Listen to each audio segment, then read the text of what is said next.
could develop nationally, the national accrediting body could develop a similar question of standards, but you would still, if you certainly are a licensing authority, and then definitely you then would have to do it. But that is, you in the UK are unusual in that. A lot of places wouldn't have that. They don't have it in France, but not that one. Okay. That's a very interesting question. Thank you for that. So it's not so much a question; it's a point. No, but I'm very grateful for that actually, because I mean, I'm coming here. I don't really know what comes to national accreditation, and you could argue that why should I know? I really don't know that, and it's very interesting that you told me that. And I'm not too sure if Eve I've never seen documents within Eve about the different situations in the different schools. Yeah. It's the same in Portugal. We are evaluated by 3 vets and one from ECO member. Was a member of ECO. Okay. For example. Yeah. You know. Right, so I think what I say there is not dissimilar to maybe what we finished discussing. Because what I think I am saying, that national QA accreditation bodies and the easy vet evaluations at least consider using similar standards which are set out for veterinary schools, not particularly departments. That is an important role though for Standard 11. Now in some places, then easy vet evaluation could replace their own one. But I can see how it's not going to happen in Spain, and it's not going to happen in the UK, and it sounds like it's not going to happen in Portugal, but I think of other places it will happen on it that don't have such a well-developed national agency. Do you have a sort of club in Europe of national agencies that you go to? But you work for them? You don't work for them? No, I don't know. No, I'm just wondering if you yourself, are you working for the QA in Spain? No, I don't know. I'm afraid I don't know you, so I don't know whether you are an academic or whether you are representing QA.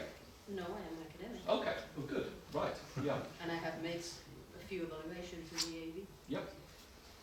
But point I think I'm trying to, I suppose, get across, I would like to know whether the national accrediting agencies, do they have a club, a society, where they all meet to discuss? I don't know the answer to that. I was mentioning in Holland, in Utrecht, where they sent an observer during an easy vet visitation as part of it. So there could be ways in which this could happen without having a totally separate visit. Now, that's all my Standard 11. What I thought I would like to do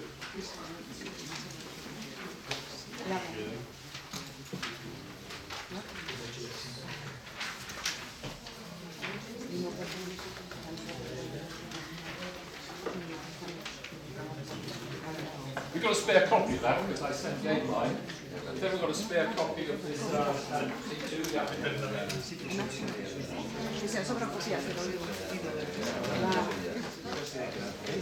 What I was going to want to do finally is I did put out for you this part 2.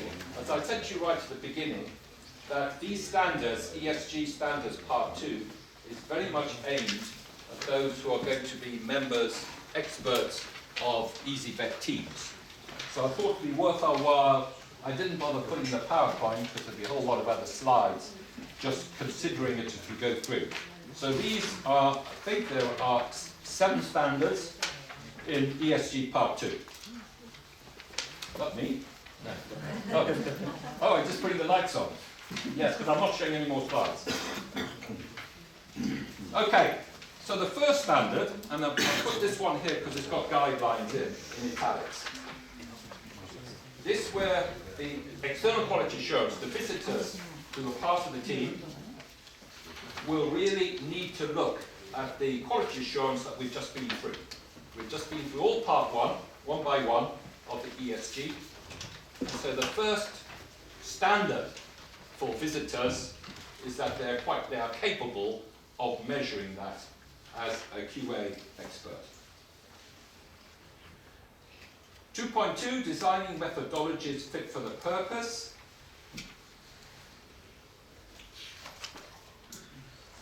This really is what the Easy Vet should actually be able to do.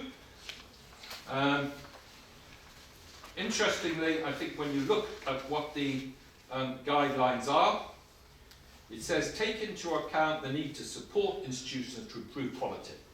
There are some people that will need support to do that.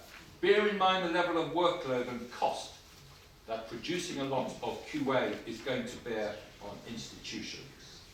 So I think what they're arguing there is that while there is clear aims agreed by stakeholders, we're talking about EVE and FDE, etc., that the processes must bear in mind that not everyone is going to be the same.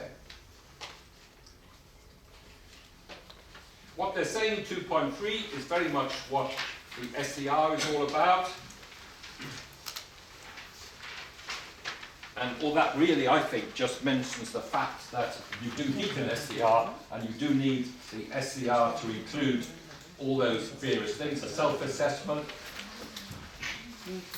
on the site visit to actually check it all out, and a report as a result of that site visit, and a follow-up in terms of failure and a major deficiency and what you're going to do about it before revisit. So that's what's called implementing processes on it. 2.4 is more to do with the experts. So they're making the point there that there must be a student members, and that the experts are carefully selected, which they are. They have training and appropriate skills. I think we're going to have a problem when we go back to ENQA on this with EVE, because while we do have non-veterinary people looking at our courses, most of the people are veterinarians as experts. And I think that, I've talked to Pierre about this, I think we should be including QA experts who are not particularly veterinarians, but who do understand QA in the context of a veterinary establishment on it. But whatever they are quite clear that you have to have that training and that level of knowledge of skills to apply before you join a team.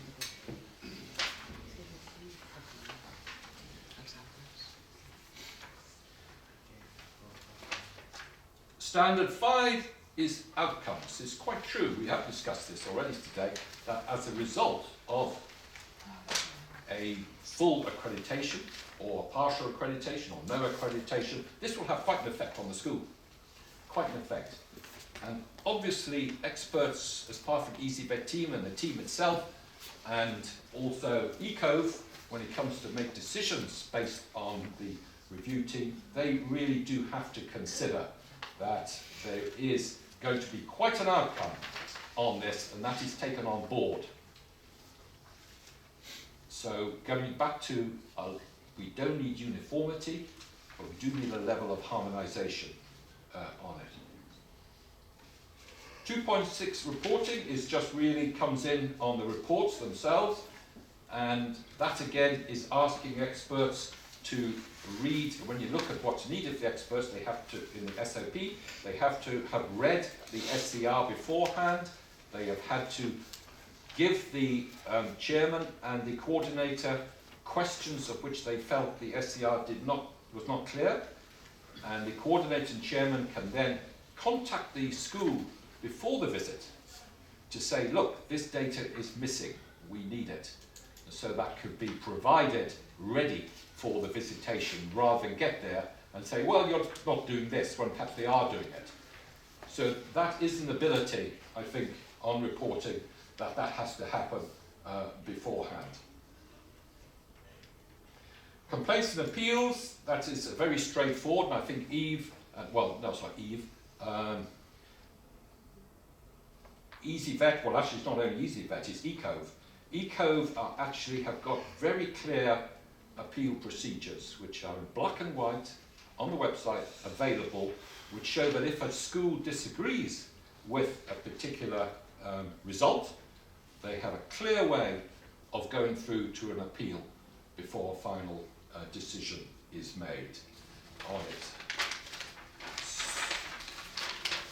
So, I just wanted to print that out. So if any of you did want to think about becoming an expert on visitation, that might give you an idea of the new ESG and some of the areas on it. As you were saying, you've already been, I'm not sure your name, I do apologise. Yeah, you've been on some visitations already. As what particular expert was that as? Basic science. On basic science, right. I don't think I've been on any with you, have I? What, have I? No, don't recognise your face. Has anyone else been as an expert on visitations? What have you been doing yourself? My name is Dolores Pérez Valenza and in clinical science. On clinical science? From companion animals? Yes. Okay. Who else has done? Yes. My name is Aspan Ross, and I've been in food hygiene and public health. Which one? Public health? Public health. Yeah. And as my colleague Angel Sainz and clinical science. On clinical science. Yes. Is there anyone who would like to be an expert, really? Because we've got about 200 at the moment, but that's not sufficient, really. Yeah, I applied last month. Oh, good. To do what? Which Basic one? science. Basic science. Yes. I applied To do what? food safety. Oh, food safety. Yes, we were talking beforehand, weren't we? Yeah. Anyway. Oh, and basic science. Basic science is one where I think they actually have got are lacking it. I think it's quite a difficult one to do for a visitor, basic science, because you've got to cover a huge amount. You've got to be an anatomist, you've got to be a biochemist, you've got to be a physiologist, and some schools will actually have quite a lot in physics and chemistry before they even reach. At least because I'm a pharmacologist. Well, that, Then yes. I can have Yeah, no, I'm just saying that I find when I've been on visits, the basic science people I think have quite a tough job. I mean, for the clinicians, I think it's straightforward. It's even easier for the public health food safety one. This is a very straightforward one on it. Animal production is quite a tricky one as well, because you've got to cover quite a lot in that. And animal production is one that, again, they're very short of experts on. We've got to cover animal husbandry, but also herd health and the areas on the clinical side to do with animal production on it.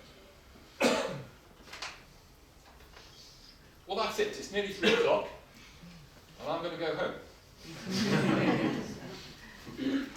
Okay. Well, thank you very much for coming. It's very kind of you to give up your time, and I hope that some of the things that I've explained have been all right. And as I say, if anyone wants a copy of my talk, I think it's on that computer. Did you download it? Yes, I think so. Okay.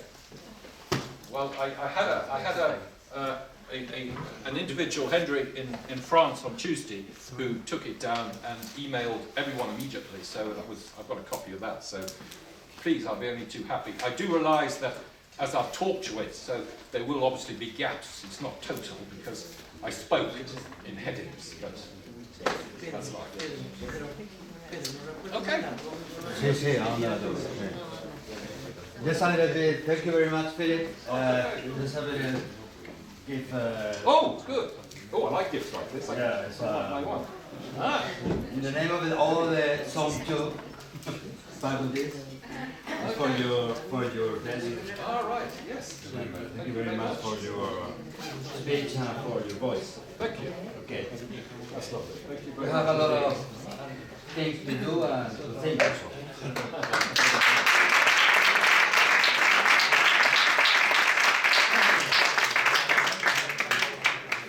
Thank you. Cada mochuelo a su olivo, que no sé cómo se dice en inglés, pero... Okay, good.